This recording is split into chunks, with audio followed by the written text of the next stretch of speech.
नमस्कार, आप देख रहे हैं आज तक डिजिटल और मैं हूं आपके साथ अनूप आकाश वर्मा और मेरे साथ हैं आज तक .in के क्राइम एडिटर परवेज सागर साहब। परवेज भाई, बहुत बहुत स्वागत है आपका। Thank you Anoop. खबर उत्तर प्रदेश से है।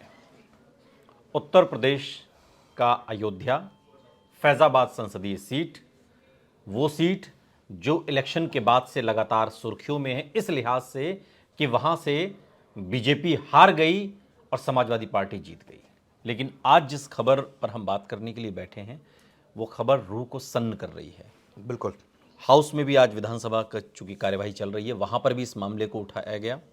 योगी आदित्यनाथ ने भी इस पर बड़ी सख्ती से अपनी बात रखी है। मसला 12 साल की उस नाबालिग लड़की का है जिसके साथ दुष्कर्म किया गया, उसका वीडियो बनाया गया और उसके बाद उस वीडियो को दिखाकर उसको ब्लैकमेल करके कई बार उसके साथ इस तरीके का काम किया गया और इसमें 2 लोग शामिल बताए जा रहे हैं। खबर बड़ी इसलिए हो जाती है, वैसे तो सेंसिटिव खबर है ही, कि उसमें एक आरोपी समाजवादी पार्टी का नेता है। आपके पास क्या इनपुट है इस खबर के बारे में? देखिए, जैसा कि आपने कहा कि अयोध्या का मामला है, तो अयोध्या वैसे भी सियासी तौर पर भी और धार्मिक महत्व से भी जो है एक अहम शहर है हमारे देश का, और वहाँ से जुड़ी हर खबर खास हो जाती है। लेकिन इस खबर में ये जो खबर है ये बहुत ही शर्मनाक खबर है कि एक 12 साल की मासूम बच्ची के साथ एक शख्स जो है वो बलात्कार करता है और शायद कई बार करता है, जिसकी वजह से वो प्रेग्नेंट हो जाती है। और जब वो प्रेग्नेंट हो जाती है तभी इस बात का खुलासा होता है कि उस बच्ची के साथ किसी ने गलत काम किया था, उसके साथ रेप किया था। मामला जब खुलता है, बच्ची से पूछताछ होती है किसने किया, क्या किया। बच्ची क्योंकि बहुत डरी सहमी हुई थी, उसको धमकाया गया था, बाकायदा उसको ब्लैकमेल किया जा रहा था क्योंकि आरोपी ने उसका एक वीडियो बना लिया था, अश्लील वीडियो, और वो उस बच्ची को ये कह के धमका रहा था कि इसको वायरल कर देगा। आरोपी जो था, 2 आरोपी थे इसमें, 2 आरोपी बताए जा रहे हैं। उनके नाम पे भी आऊँगा, उनके परिचय पे भी आऊँगा। तो वो उस बच्ची को डरा धमका रहे थे, लेकिन बच्ची ने फिर हिम्मत जुटाई। जब घर वालों ने हौसला दिया और पुलिस ने भी हौसला दिया, तब उसने बताया। तो जब नाम का खुलासा हुआ तो उसमें 2 नाम निकल करके सामने आए। एक नाम है राजू का और दूसरा नाम है मोहित खान। राजू एक सामान्य युवक है वहाँ रहने वाला, लेकिन जो मोहित खान है, मोहित खान एक सियासी व्यक्ति है, एक राजनीतिक पदाधिकारी है, समाजवादी पार्टी से उसका ताल्लुक है।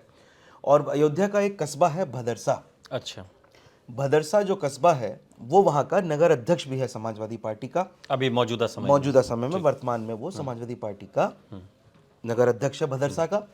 और यही नहीं, सबसे बड़ी जो बात उसके बारे में निकल करके आई है और जो खुद मुख्यमंत्री ने आज सदन में बोला है कि वो जो अयोध्या यानी फैजाबाद लोकसभा सीट से सांसद बने हैं समाजवादी पार्टी के अवधेश प्रसाद, उनका बहुत करीबी, बहुत खास आदमी है मोहित खान। अच्छा, तो ऐसे में ये मामला इतना ज़्यादा सियासी उबाल आ गया है समाजवादी पार्टी का नाम आने से इस केस में।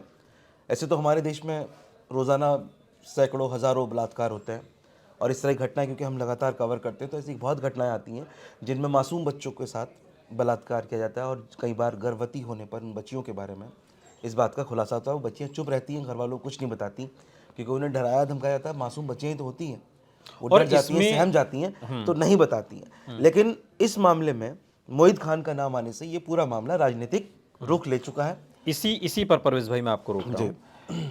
यही नाम सामने आने के बाद जो मंजू निषाद, जो वहाँ की सामाजिक कार्यकर्ता हैं और जो उसकी मदर हैं जिनकी बाइट आई है जो मैं सुन रहा था, वो ये कह रही हैं कि जब हम इस मामले को लेकर चौकी में गए तो उन्होंने कहा ठीक है, आप इसमें राजू का नाम तो लिखवा दीजिए, हम मुकदमा दर्ज कर रहे थे, लेकिन ये आप जो दूसरा नाम है मोहित खान का, इसको हटा दीजिए, इसको इसमें शामिल मत कीजिए।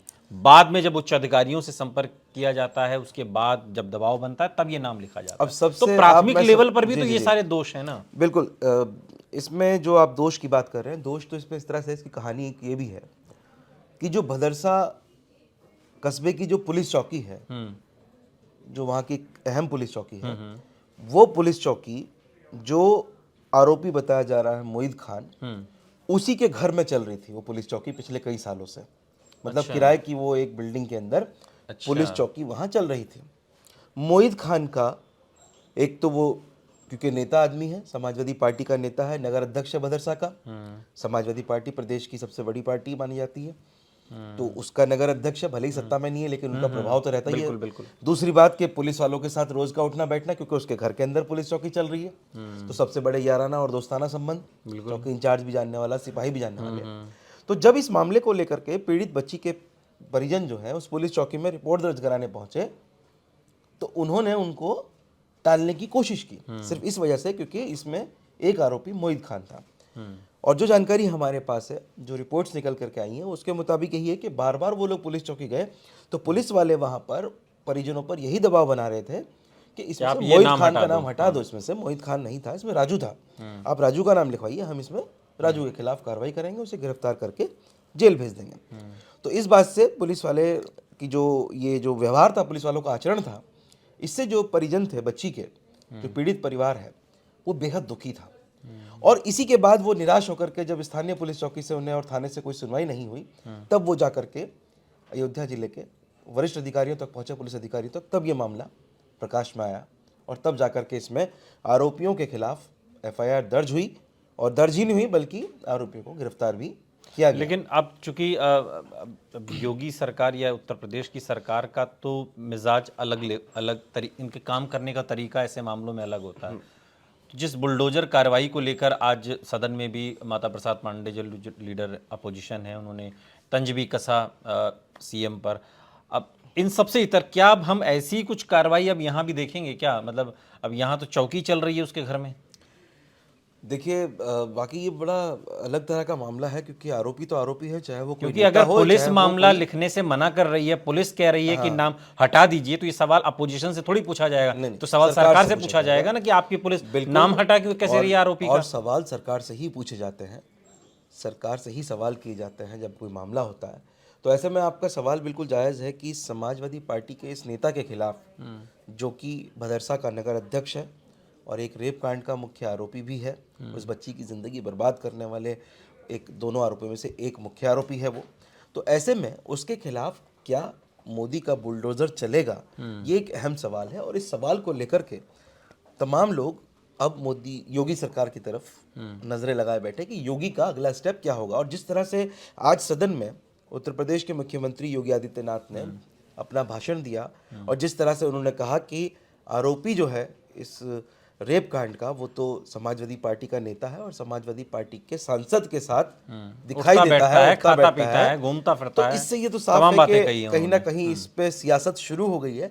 लेकिन इसके पीछे क्या योगी अपना पहले वाला रूप दिखाएंगे, क्या बुलडोजर चलेगा मोहित खान की संपत्ति पर, ये एक देखने वाली चीज होगी। सियासत तो चलिए सियासतदान का काम है करने का, लेकिन जब सियासत शुरू हो रही है इस मसले पर, तो हम ये मानकर चलें कि क्या इस मामले में पीड़ितों को न्याय भी अब थोड़ा सा तेजी से मिलेगा, सियासत भले हो रही है बिल्कुल, क्योंकि मुझे मामला लगता है- चूंकि इस तरीके का बन नहीं, गया है बिल्कुल ये। बिल्कुल आपने सही कहा, और मेरा भी यही मानना है कि अब ये माना जा सकता है कि इस मामले में न्याय तेजी से मिलेगा पीड़ितों को, इसमें कोई शक और शुबा नहीं है, क्योंकि मामला सियासी पटल पर भी आ चुका है और आरोपी विपक्षी दल का व्यक्ति है, समाजवादी पार्टी का नेता है। और जिस तरह से आज मुख्यमंत्री का रवैया था, उनका व्यवहार जो देखने को मिला, उनका भाषण जो था, तो उससे यही लग रहा है कि इस मामले में बहुत तेजी से कार्रवाई होगी और जो आरोपी हैं वो किसी भी मतलब लेवल पर बख्शे नहीं जाएंगे। अब उन्हें एक आखिरी सवाल, ये मोहित खान के बारे में तो जानकारी मिली, राजू ये कौन है, ये क्या इसका क्या? राजू भी मोहित खान के साथ उठने बैठने वाला एक चेला चपेटा है, मतलब इस टाइप का ही व्यक्ति है, एक आम नागरिक है। उसका कोई बड़ा हाई प्रोफाइल व्यक्ति नहीं है, लेकिन वो इस गुनाह में शामिल है। और भी क्या कोई इसीलिए लोग वो हैं आरोपी इसमें है। इस पुलिस मामले इस में? बात की जांच कर रही है, क्योंकि देखिए अभी 2 ही आरोपियों के नाम सामने हैं, उन्हीं के खिलाफ एफआईआर भी दर्ज हुई है। लेकिन जब इस तरह का मामला है और इतने बड़े लेवल पे पहुंच गया है कि प्रदेश की विधानसभा में उसे एक मुद्दा बना करके खुद मुख्यमंत्री उठा रहे हैं, तो जाहिर तौर पर इस मामले में पुलिस की इन्वेस्टिगेशन भी अब व्यापक हो गई है, थोड़ा वाइड एंगल से पुलिस इस केस को देख रही है। तो हो सकता है कोई और लोग भी इसमें पकड़े जाएं, लेकिन फिलहाल 2 मुख्य आरोपी जो हैं वो पुलिस के कब्जे में आ चुके हैं। लेकिन चूंकि 12 साल की एक बच्ची जिसके साथ इस तरीके की घिनौनी हरकत हुई, अब देखना होगा कि बुलडोजर की जो कार्रवाई उत्तर प्रदेश में खासकर जगह जगह पर इस तरीके के मामलों में बढ़ चढ़कर दिखाई देती है, वो बुलडोजर क्या अब यहां पर भी चलेगा, उस घर पर भी चलेगा क्या जिसमें उत्तर प्रदेश सरकार का ही एक पुलिस विभाग की एक चौकी उस घर में बनी हुई, क्या ये चौकी भी टूटेगी, ये घर भी टूटेगा? ये एक मौजूद सवाल है इस पूरे मामले पर। बहुत बहुत शुक्रिया परवेज भाई इस तमाम जानकारी के लिए आपका। यहाँ रुक रहे हैं, लेकिन आप कहीं जाइएगा नहीं, बने रहिए हमारे साथ, देखते रहिए आज तक डिजिटल।